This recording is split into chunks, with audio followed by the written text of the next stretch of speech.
And welcome back. Dr. Mark Simpson joins us now from Simpson Dental Associates. Thanks for stopping by, Doctor. It's always a pleasure. We're going to take questions in just a minute, but first let's pass along the number, 877-924-7888. And I'd first like to ask you about this photograph that you brought for us to check out, a before and after of Samantha there. You said it's a laser recontouring of the tissue. It is. What is that exactly? We used a CO2 laser to recontour the tissue, and that's the before picture. You can see she has spaces between the teeth, and then there's the after picture. What a beautiful young lady, huh?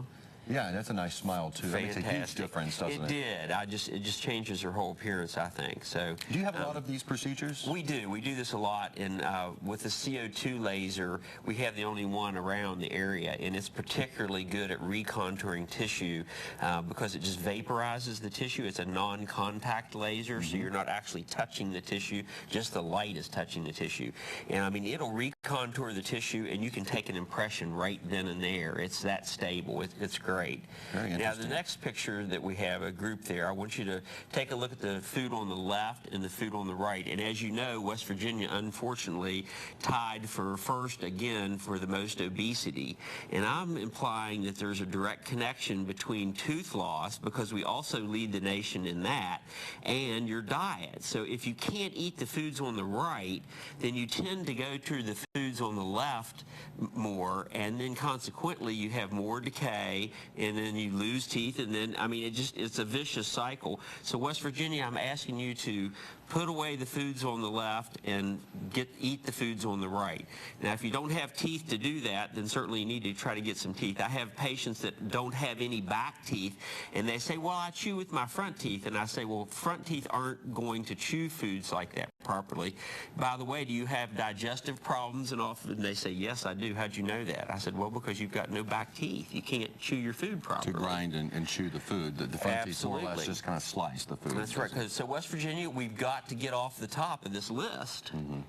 Seems like we're on the top of many lists. Well, that's true. Yeah. Heart disease, unfortunately, too. That's true. And, you know, speaking of heart disease and dental health, a lot of times if you don't floss, if the plaque builds up, it can contribute to some diseases we do have. It does. You know, Charles Mayo, the founder of the Mayo Clinic, said that the preventive dentistry adds 10 years to your life expectancy. That's phenomenal, isn't it? That is phenomenal. Wow. And you think it has all related to tooth loss and change of diet and increase in carbohydrates. So, do you have many implant seminars coming up? I know in the past you have Thanks a lot for this mentioning winter. that. We do have one July 28th. I don't have the exact, it is the July 28th, and it will be at 6 o'clock. We have not got the logo on the bottom here yet, but at the end you'll see our phone number. You can call us if you're interested in that. But that's the way we're handling a lot of these cases where people don't have back teeth, is that we use implants back there in order to give them back teeth and allow them to be able to chew their food properly.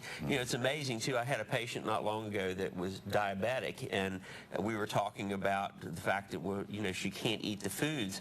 And once she got her back teeth replaced, she could chew foods, and she improved her diet, and she was able to decrease her insulin and is much healthier today. She lost some weight and is doing great. So I encourage everybody, let's turn over a new leaf and really get out there and get off these lists that they're telling people that West Virginia is not a healthy place to live, because we've got a great group of people out there in West Virginia, and I love this state. I want to see everybody be healthy and keep their teeth and keep their health. Yeah, good dental health is key in so many facets of our lives. All right, Dr. Simpson, thank you so much for stopping by. We'll see you next week. Appreciate it. And stay tuned for a look at the top stories and another check of your forecast with Doug.